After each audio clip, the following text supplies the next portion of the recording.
views, tips, and tools you can use to live a free, prosperous, and healthy life. It's a wonderful day today. We're broadcasting from our new studio in Central Texas in Bastrop. And today we're going to be joined by two different guests. We're going to be chatting with Susan May of RiseUP with Susan May. We're going to talk about health freedom, about her coaching, and we're going to spend a lot of time talking about limiting beliefs. There's all sorts of obstacles that people find in their path, both external and internal. And in my belief, and I'm sure Susan will agree, most of the biggest obstacles are self-imposed, and they're all in our mind. And so if we can clear those out of the way and believe in ourselves and just recognize how powerful we are, oftentimes everything else just falls into place. If you commit, if you believe, then you'll inevitably figure it out. And the more that you can align with your goals and your purpose, you'll find that the universe is conspiring in your favor. Then we're going to be joined by my good friend Nomad Brad, who also lives here in Central Texas with me on the Radical Roots Ranch. He's the first community member. He has a really incredible workshop coming up all about mobile homesteading. That's right, how you can homestead without the homestead. Super excited to be joined by him. That's taking place tomorrow, Wednesday, starting at 4 p.m. You can still get your tickets at livefree.academy/mobile, livefree.academy/mobile. And then I got one more thing for you. I'm going to drop it here in the comments. I should be able to drop it in the comments for our Odyssey audience. There's a free summit going on right now that you can register for free. You can check out Joel Salatin and all sorts of other incredible speakers. It's called the School of Traditional Skills Homestead. I'm going to drop the link in the comments right now, and I invite you to join. It's absolutely free. School of Traditional Skills, teach you all sorts of preparedness, homesteading stuff, all the good stuff that is out there. And I'm just going to check in with our Odyssey feed here real quick before we bring on our guests. I want to shout out the audience watching on Facebook, watching on YouTube, and especially our friends that are tuned in to Odyssey, which is uncensorable. We're not going to have any problems with the man shutting down our stream or our feed. As long as all the tech and everything's working smoothly, we should be good to go there. All right, so without further ado, let's bring on our guest, Susan May. How are you today? I'm great. How are you? Thanks for having me. I'm well. Thank you so much for joining us. Super excited to have you. Maybe you could just start by introducing yourself to the audience and share how you came to care about freedom. Oh, wow. Well, that's a big question. So my name is Susan May.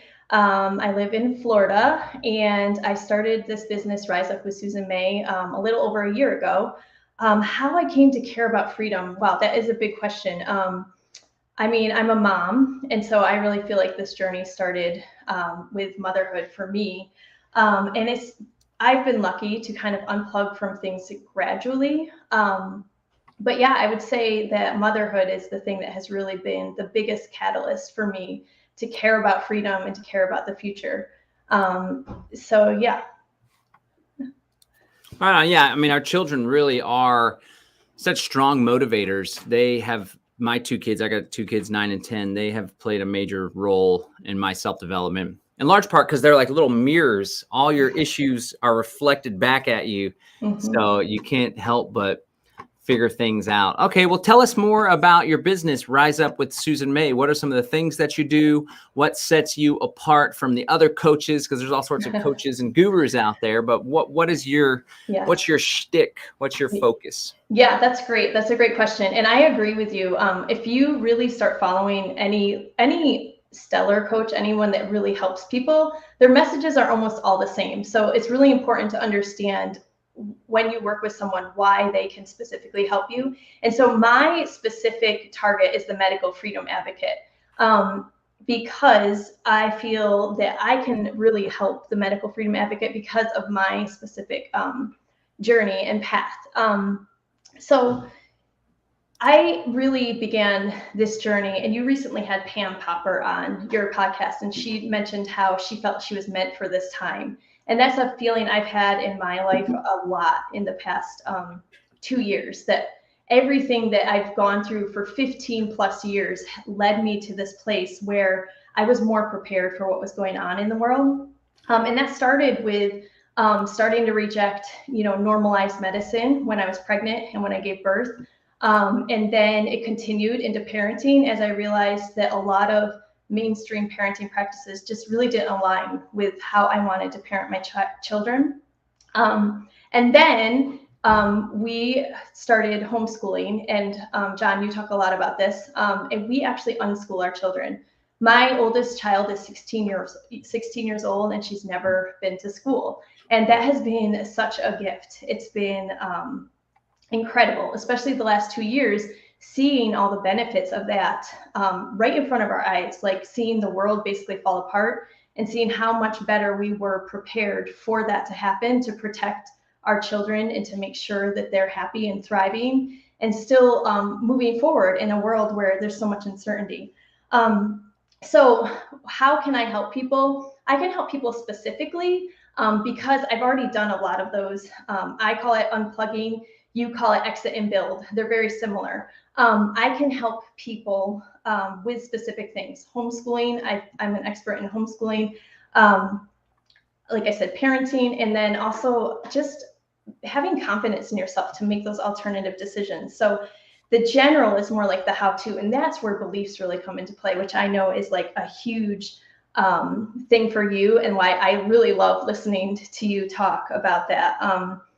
For me, I think our beliefs are the most important thing we need to address if we want to get people moving forward. And I also believe that I know very specific strategies to help people change their beliefs, which most people aren't utilizing.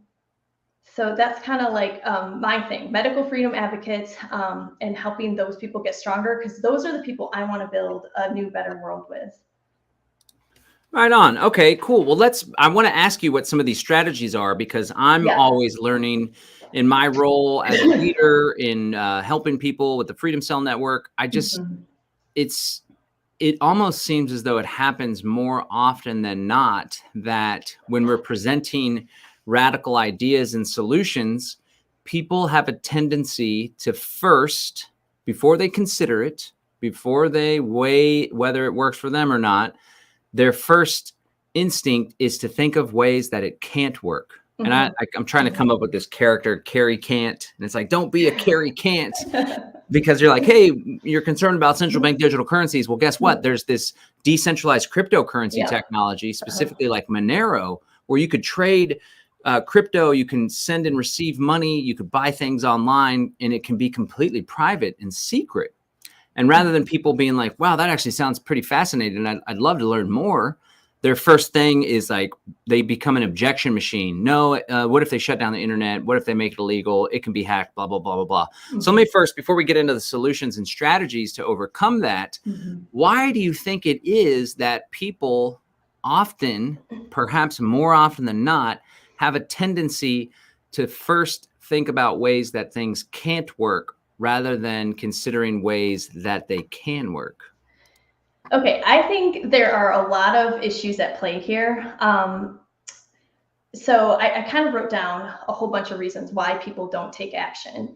And I think one aspect of it is like people may be in love with an idea. Like they may be in love with the idea of homesteading and growing their own food, but then the actual action of it just seems too hard. And I compare it to like falling in love. Falling in love is like super fun and exciting. And you're like, wow, there's this brand new idea that just blows my mind. And it flips everything I thought about the world that was true upside down. And that feels fun sometimes for people. But then the actual like doing of it is just too hard, and it takes commitment. So that's more like marriage. Marriage takes commitment and work. I think a lot of people come up with those excuses that you were saying because it's a defense mechanism. It's almost like, well, actually, this ties perfectly into the beliefs that I think most people have. So there's a belief that people have that that they are not actually worthy of whatever it may be. They aren't worthy of living a good life. They aren't worthy of whether that's wealth or whether that's a good relationship or whatever. They don't think they're good enough. And these kind of beliefs are put into us when we're children. And so they're very difficult to uproot, and they're very difficult to change. And so what happens is, because people have these core beliefs that they may not even understand how it's impacting their behavior because they haven't identified it. They come up with all sorts of ways to protect themselves. Well, this won't work, so I'm just not going to do it. So one thing that I've noticed is that you love to use the term massive action. Like I love, every time you say it, I love it. I'm like, yes, we need massive action. And the problems in the world are really big right now. They feel huge. And so for most people, that's extremely intimidating and it freezes them in place. They become anxious. They're like, I'm insignificant. I'm not worthy. I'm not enough. So how could I possibly make a difference in this huge, huge change, in this huge problem? And so one thing that I'd like to challenge you, John, to do is to kind of change or add on to that little phrase of yours with massive action and start telling people massive action begins with one small step, because that everyone can do. Everyone can get on board with taking one small step. And I actually have like a story in my life. So I told you we live in Florida. Well, we actually just moved here about 18 months ago, and we were motivated by the election. We were like, let's just get out of the place we are. Let's go someplace that feels freer. But for most people, that is a massive action. Moving is not something that people take lightly. Many people have jobs or family that keep them in place. So for us, there were a few factors that made that massive action possible. First of all, we had already done it before. When you've done something before, it becomes much easier. But there was more than that. If I go way back to what was the small action I took that made that huge, massive action possible, it actually was that I stopped paying so close attention to what was going on in the world for a little while. And I started spending time with my then, I guess, 4-year-old son, who is autistic. We started spending all this time on the trampoline. It was in October and November around the election of that year. And I just started staring at the sky instead of, watching all the news feeds and trying to keep up with everything that was going on in the world. And I became a lot calmer. And so that small decision is what made me very calm. And then it led to an idea. And then that led to a conversation with my husband. And it ended up being a massive action. And so I believe that people need to start adopting the beliefs that they matter, that their lives matter, that taking care of themselves matter. One thing that I was shocked to learn in this past spring, I ran a course. And there were people in my course that I know dearly, that were dear friends. And I was surprised to learn how so many of them weren't doing things that they knew they should to take care of themselves. And I thought, oh my gosh, talking about taking care of yourself, that's so basic. Everyone knows that. Everyone knows they should do it. But I think the key is that people know things. They know what's good for them. They know what they should do, but they don't do it. So why is that? My contention is it's the beliefs. It's the core beliefs that they're not good enough or that taking these small actions won't make a difference. Okay, yeah, I agree. And that's something that's really hard for people to get out of their system, especially if it's ingrained in them. And oftentimes I like to use the word programming. So like people are carrying out a program that was imparted upon them. And even folks within our own freedom community that, believe they know it all, oftentimes are not living a conscious life where they're making decisions coming from a place of awareness of where they are, where they want to go. They're just carrying out the program as well. So I appreciate you identifying and pinpointing that people don't feel they're worthy of freedom.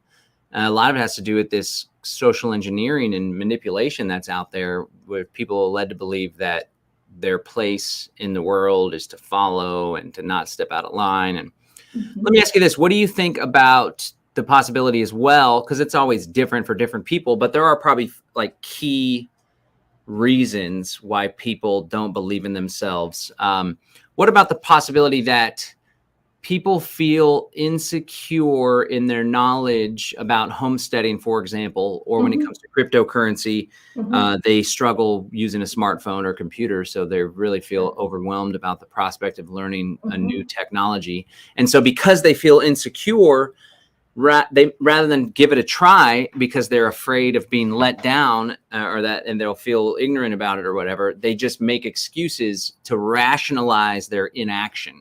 What's your thoughts on that? That's something me and my fiance have been kicking around, because we're always thinking like, what is it with people? They just get in their own way. Yeah. They create problems for themselves rather than giving things a try. What do you think about that as a reason? I actually wrote down the word insecure here right before we jumped on, because what I'm always trying to do is put myself back in time, to these different points along the path where I was able to kind of diverge from what was normal and to remember how that felt. And the truth is that when you choose to do something different, yes, you absolutely feel very insecure. And I think the reason for this is that because we are such social beings, and that for us, being in our tribe of people where we connect with others is where we feel safe. And so as soon as you try to do something different, it's absolutely human nature. All of these things are human nature. And so basically what we're trying to do is learn how to hack that and make it work for us. So yes, people feel insecure. They're worried about losing their social circles, which is true. All of these things can happen. And that's something that I've come to see in my own life, and to counsel people that yes, you may have these things happen to you. You may lose friends, you may lose a job, you may have to move. Yes, bad things might happen, but sometimes they turn out to be the biggest blessing of your life, and you just don't see that. You can't see it right now. So I advocate for taking small steps. As far as the beliefs go, and how to change them, we can talk about that next. But I think I agree with you that yes, people feel insecure, they're making excuses. It's really about people starting to make a choice, like what path do I want to be on? And I'm starting to think of this as like mind games that you can play with yourself, almost make it into a game. If you are worried about what might happen in the future, like all these terrible things, that you talk about, New World Order and all of that, start thinking about what if that happens. And it's true, it might happen, but if it happens, how will you feel content in that moment? Will you look back on your life and be like, well, I did everything possible to build the best life for myself and my kids, and that I grabbed life by the horns, and like I did every possible thing. I tried to start a business, I tried to homestead. When you look back, how will you feel good about it? Whereas the other option is like either not doing anything, or kind of always trying to keep up on what's going on in the world. Like you said, you were talking about this the other day, like just keep up with the news, and everyone, they know what's going on, but are they actually making a choice to change anything? So yeah, I think there's all sorts of things going on for why people are not taking action. And like I said, it's going to come down to a choice where they either feel, you talked about this too, whether it's fear or it's love, which one is more motivating? And when I think about fear and love, fear can be more motivating. Everyone knows that. Like sometimes we just need a kick in the pants, right? Like you got to take that leap of faith. But sometimes fear just freezes you. And so I don't think fear is the best place to move from. And so I try to choose love in my life as much as possible. And so I think that choosing love, and when I say love, what I mean is that you're choosing something that you want in your life that feels like it will make your life better. I think that's more sustainable, because I think that you will stay on that path. Whereas fear will fizzle. We aren't meant to live in fear. Biologically, it's bad for our bodies. And you can see that in the population, right? Like they can't keep us scared about one thing. That's why they keep changing what we're scared of. And so eventually things fizzle, and it's not motivating anymore. And so I think a lot of people, what they do is they end up just choosing ignorance. They're like, this is too scary, so I'm just going to turn away from it, and just hope that things, end up better, that the world changes, that I don't have to do the work to change it. So that was kind of a big ramble. I don't know if I totally answered your question, but. No, that makes sense. It's definitely worth noting. And a lot of people are just lacking that awareness to be even identify it. That's why I like to harp on mindfulness, because mindfulness was something that was really big for me, because I was reading all the books and studying all the self-development literature. But in the moment, I would let my emotions get the best of me, or I just wouldn't be present. And so I think a lot of people just aren't present to even identify that they are dealing with some limiting beliefs, or they are trapped in a state of fear that's leading to inaction. So let's shift towards solutions. And I definitely want to spend some time talking about the challenge that you have coming up and let our audience know about that. How can people become aware that they're even dealing with the limiting belief in the first place? In other words, how can they unplug? How can they pull out of that matrix space where they're completely living in a state of programming, kind of like they're just passive? They're not even actively living or thinking. How can people identify that and push through that? Okay, I think there's a few things. Like, I don't think most people are going to identify that like directly. So I think what helps people is to identify. One thing I've been really emphasizing with people is identify how you feel on a daily basis, because most people can stop and they can tune into how they're feeling. And a lot of people are very anxious in these times, which is understandable. And there's a whole list of other feelings. You know, people feel anxious, overwhelmed, helpless, maybe depressed, hopeless. You know, you name it. It's out there right now as far as what we call negative feelings. So tuning into how you feel is really important. And then having a goal. Well, how do I want to feel? Okay, so if you identify those two things, you can see if there's a discrepancy. So then what you need to do is you need to start paying attention to what you're doing. Okay, so this is the second part of what I call my get moving formula. Number one is the beliefs. We need to adapt our beliefs.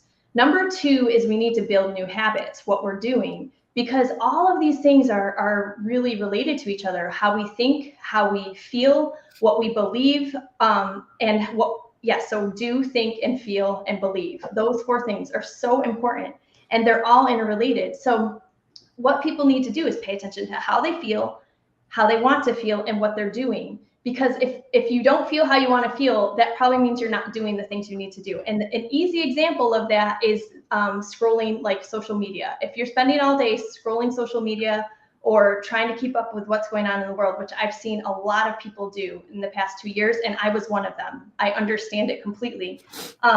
Then you're not feeding the feeling you need to actually take action in your life. As far as changing your beliefs, the most powerful way to change your beliefs is to use meditation or hypnosis. And people have a lot of strange ideas about hypnosis, but I became very knowledgeable about it because I taught a course for birthing mothers, for pregnant mothers, called Hypno Babies. And there's also hypnobirthing, maybe you've heard of it. And so this is how I learned how important beliefs are. Like, literally, we make happen what we believe.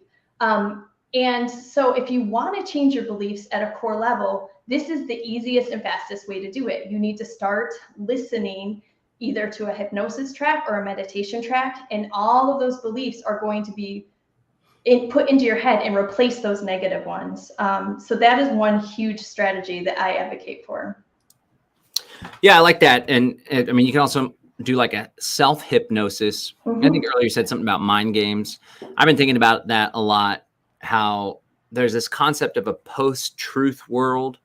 I'm not sure who came up with that. I don't know if it was the media or if it's actually part of the whole scam thing, but I agree with it. And I'm realizing it because like there's some relationships that I have in my personal life where the person just goes through mental gymnastics in order to justify something. And then it's just so far from the reality that I just experienced with them or due to them or whatever. And then on top of that, just all the folks with the COVID stuff, people still lining up to take the next booster. They don't even call it booster now. Apparently there's a new name, something kind of like they renamed high fructose corn syrup and stuff. But it's like people really create their own reality based on their perception. So why can't we use that to our advantage and play mind games on ourselves in order to create a better life for ourselves? And it sounds like that's what you're tapping into also. Yeah, I have like an easy example for that. Like a lot of beliefs that we have are either about the past or about the future. And so if you can recognize that, like I have this belief about something that happened in the past or it's in the future. In actuality, there's no way to verify those beliefs. And an example would be that my family moved recently. Now, I could choose to believe that it was the wrong decision. It was bad and we should have just stayed where we were, and like things are kind of going back to normal where they were and we uprooted our kids. Or I can choose to believe that this was the best decision ever and it got my energy moving again, and it helped me create a new business, and it got my kids closer to my parents. And so in that case, I can literally put the two beliefs in front of me and I can choose which one I want to have as my belief. And I can see which one makes me feel good and which one serves my family, because we can't go back in time, right? And with future beliefs, it's the same thing. If you think you know what's going to happen in the future, well, one, you're already delusional because you don't know what's going to happen in the future. So it's better to choose a belief that is positive, empowering, and that will help you move forward. So I choose to believe all sorts of positive things, like that most people are good. Now, we can get into all sorts of philosophical arguments about that, but that's the belief that keeps me moving and keeps me doing what's right for my family. I love that. Yeah, it's just the path of an empowered person. And I've really managed to program myself when it comes to abundance versus scarcity. And even when things get tight, right? Because the businesses do great, money comes in, but the money flows out. And even when it seems like, okay, wow, this is going to be a little tight of a period, I know that everything's going to be okay financially because it always is, and because I'm in control. And then it's just wild how it starts with the belief. And then whatever the belief is, that's what manifests itself in reality. So if I got scared, I always give the example of early on in my kratom business, I used to be scarce and worry about ordering a lot of kratom from Indonesia because it was expensive. So I'd only order 20 kilos or so because I was scared. And my belief was that I can't spend a bunch of money now because what if the money is there? And I was operating from a place of scarcity.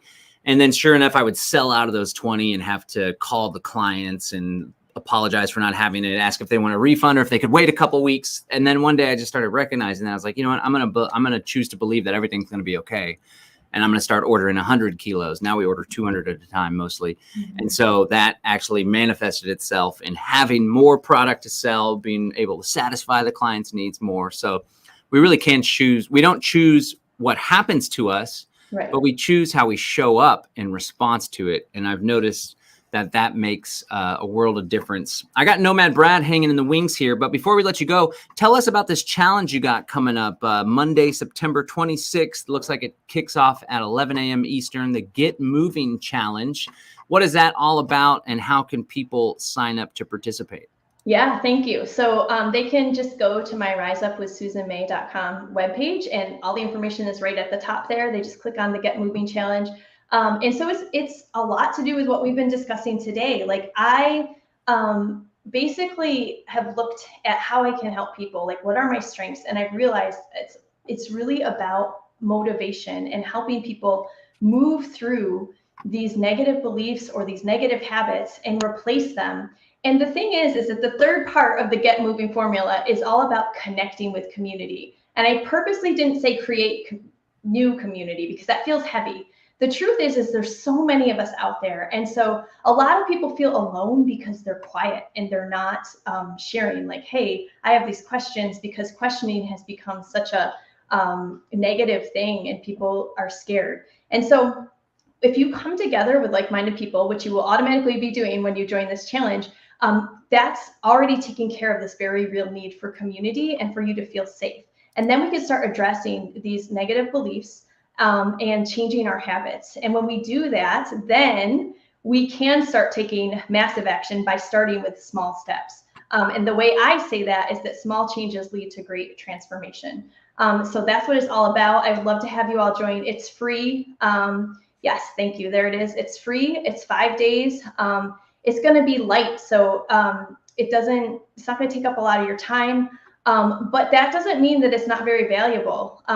You are going to get so much value. If you do these things, I truly believe that transformation in your life is inevitable. If you change your beliefs, if you build new habits, and if you connect with community, you will change your life. It doesn't always happen overnight, but you commit to those things and it will happen. Awesome. I agree. It's worked for me and it can work for anyone. You just have to make that commitment.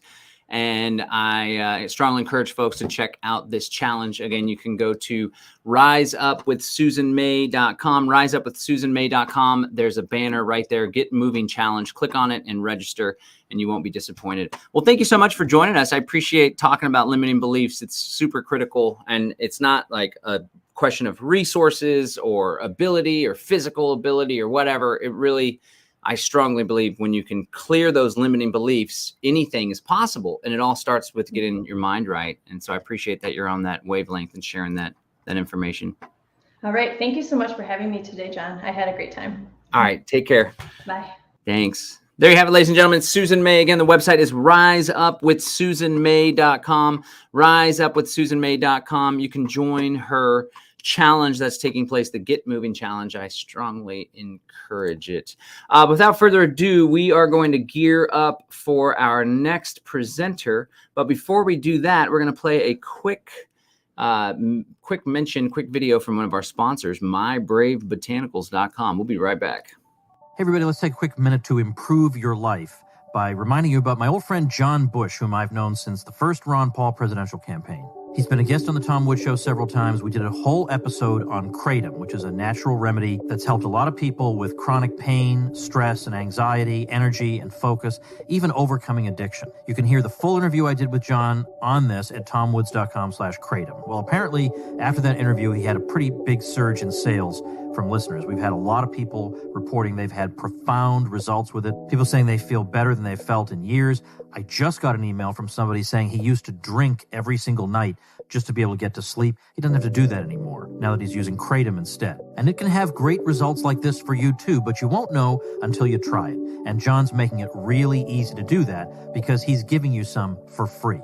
He put together an offer you can find along with our interview over at tomwoods.com/kratom. All you have to do is pay for shipping, and he'll send you an ounce to try free of charge. So if you want to see what all the fuss is about, head on over to tomwoods.com/kratom, listen to the interview, and take advantage of his free offer. That's tomwoods.com/kratom, KRATOM.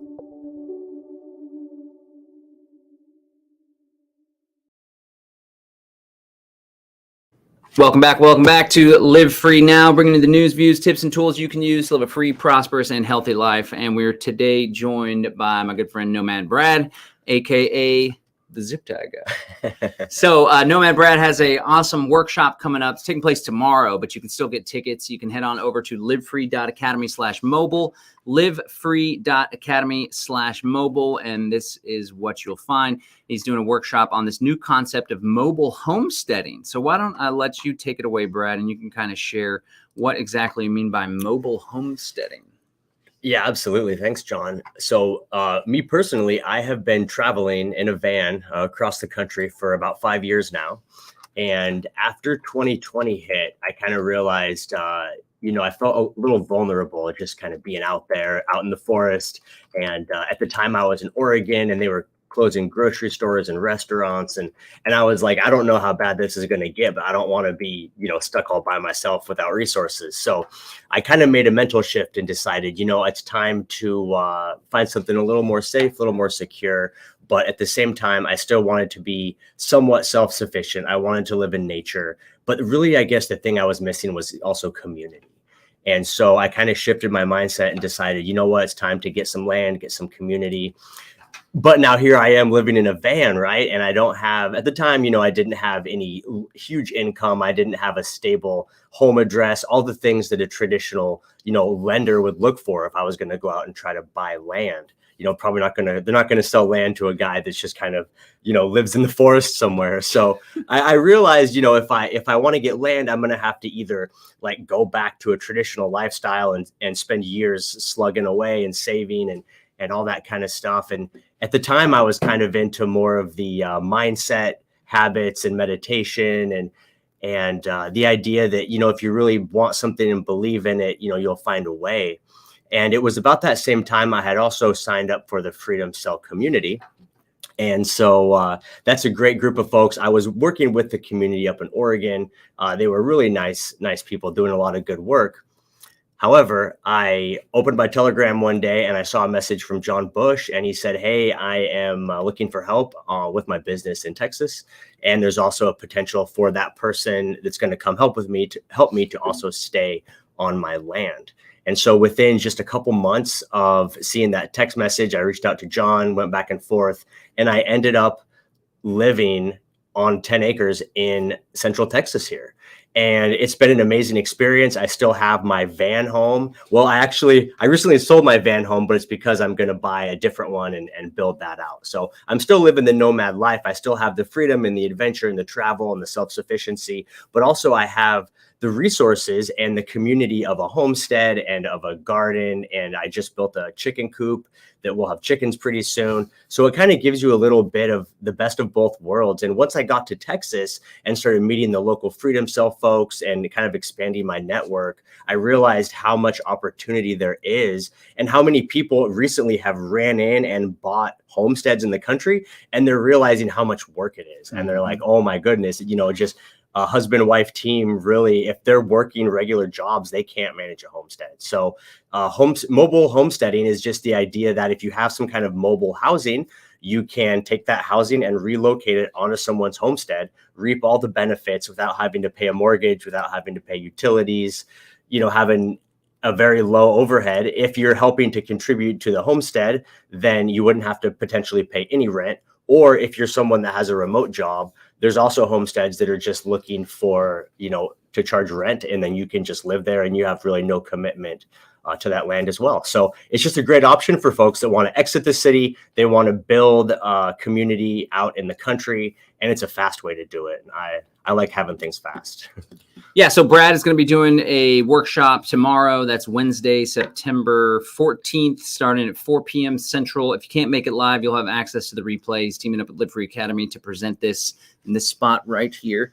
You go to livefree.academy/mobile. The reason why I'm so excited about it is because, as you heard with our guest, Susan May, we're very focused on smashing people's limiting beliefs and eliminating any excuses, obstacles, or objections, right? So imagine you got a path, freedom on the one hand, and then you got where you're at, status quo, unsatisfied, living in the city, not fulfilled, dead-end job, right? And people want to go this way towards freedom, towards the country, towards self-sufficiency and abundance, but there's all these obstacles in the way. Now, there could be some external obstacles like the government or these laws or regulations or whatever, but most of the time it's internal obstacles and excuse making. So what I appreciate about Brad and this workshop that he's doing and just his whole way of life and what him living on our property represents is we came to find that one of the biggest objections people have towards exiting and building, as far as the homestead goes, is I don't have the money to do it. I can't afford it. I'm barely affording rent. Well, Brad lives on our property rent-free. In fact, I pay him. Every once in a while, I'm like, dang, this guy's got it pretty good. But I see him working his ass off. He's up well before we even wake up, putting work in on the farm. And I'm like, this is a great thing for both of us. It works. So he's a living example. He didn't have to have a down payment. He didn't have to have any money, no credit check. He's just a good guy that had a good reputation and offered some value and filled the need that we needed on our property. Rebecca and I are constantly at the office, got the 2 kids, we're shuffling around, and we have this 10-acre homestead that we had done very little on in terms of food production. But ever since Brad joined us, we got all sorts of stuff going on now. So super excited about that. Can you talk more about the benefits of this mobile lifestyle, living small? Because we did the tiny home thing for a couple years. It was a challenge with our family of 4, but I imagine single guy or a couple, it's a whole different ball game. And there are families that do the bus converted thing and the RV living too. So what are some of the benefits for that, and why is it something that you enjoy? Like you prefer to live in a small space, right? I do. I really do. It's been 5 years now. And just the thought of, going back to like an apartment or a house or something, it's just, it's not ideal for me. I really enjoy having a smaller space that's all my own. I know where everything's at. And I have fewer possessions, but all the possessions I have are quality possessions, right? So like when you only have a couple bowls, you can get really nice, fancy bowls. And then also you don't spend all day doing dishes. You have a couple bowls, you use it, you rinse it, you're done. That's it. So I find that by owning less, you have more free time.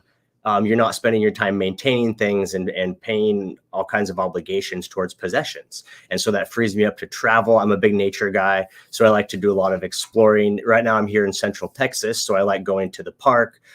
There's a really beautiful natural spring that comes up out of the park. It reminds me of like a tropical rainforest. I mean, it's pretty incredible. It's called Barton Springs, but so I like tropical rainforest with a bunch of dirty hippies. Yeah, exactly. So I like traveling, and not just within Texas, but physically traveling. So I got here last summer, and then once winter rolled around, it was getting a little bit chilly, and I left Central Texas like December 1st.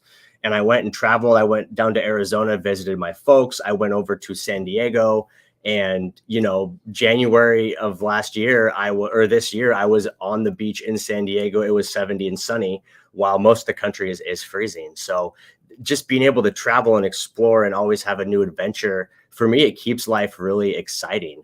And I came from a life where I was so involved with work and making money that I felt just trapped. And I felt like I didn't enjoy my life as much as I should. I was still young. I was in my 30s, but I just was always working and stuck in the office. So for me, it's worth everything that I have to be able to maintain that freedom and live a life that I enjoy. Yeah, I remember you said that you were cash rich, but you were time poor. That was something that stuck out to me because I'm always here at the office. I'm like, I enjoy, we do these work days, right? And sometimes they're few and far between when I'm there participating, but it feels great and so fulfilling to get your hands dirty and get your hands in the dirt. So even folks that have downsized, they're doing the mobile living, they got the RV, the converted school bus, converted U-Haul, you can have the best of both worlds. You can have the mobile tiny home, no mortgage, no expensive rent. I mean, an apartment in Austin nowadays goes for like $2,200. Even an apartment in downtown Bastrop, which is the small town of 8,000 people where our property is near, somewhat close, still going to be like $1,500, $1,800. And you don't own it. You're all trapped in this tiny space. So tell us what we can expect from the workshop that's taking place tomorrow at 4:00. And again, you can access the replay if you're not able to join live tomorrow.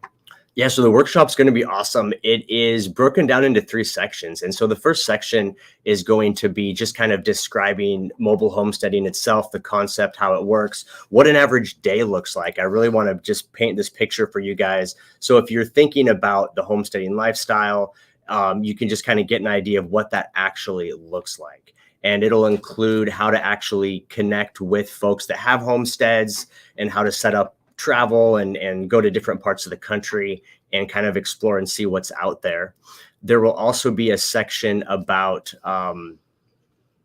the vehicle dwelling itself. So about the different types of vehicles that are available, everything from van conversions to if you have a larger family or you want more space, a trailer or an RV or even a school bus is great for those types of folks. And so we'll kind of go through all the different vehicle options, how to buy them, where you can buy them if you're going to try to convert it or buy something already converted. A lot of info there for folks just from my 5 years of experience. And then also we're going to talk about kind of the mechanics of living on the road as well. So, what it actually looks like to plan your journey out, to budget, what a lot of the expenses and overhead you might expect from living a life on the road. And I'm going to be just sprinkling in a lot of tips from 5 years on the road. So a lot of things that you wouldn't normally think about, just getting started that are going to help you guys have a very enjoyable journey. And it is an interactive workshop, so there'll be plenty of opportunity for question and answer. So definitely join live if you can. Again, you can get your tickets at livefree.academy/mobile. That's livefree.academy/mobile. And if you can't make it live, you can catch the replay, which will be up shortly thereafter. You'll have lifetime access to the replay to dive deep and revisit whenever the time is right. Well, thanks a lot for joining us, Brad. Hey, thank you, man. Super excited to have you. All right, there you have it, ladies and gentlemen. This has been the Live Free Now show, bringing you the news, views, tips, and tools you can use to live a free, prosperous, and healthy life. Earlier, we were joined by Susan May, who is a life coach helping you. I don't know if she likes the life coach term. I don't know what these coaches call themselves these days. I guess I would consider myself a coach. Let's go hit the pigskin on 10X, baby. Rise Up with Susan May is her website, and she is doing a challenge, which you can find at riseupwithsusanmay.com, riseupwithsusanmay.com. Definitely join her for that. And then be sure to join old B-Rad, a.k.a. the Zip Tied Guy, a.k.a. Nomad Brad, coming up here tomorrow at 4:00. That's Wednesday, September 14th. You'll be able to join Brad for the Mobile Homesteading Accelerator Workshop. That's livefree.academy/mobile. It's John Bush signing out. Peace and freedom. Bye.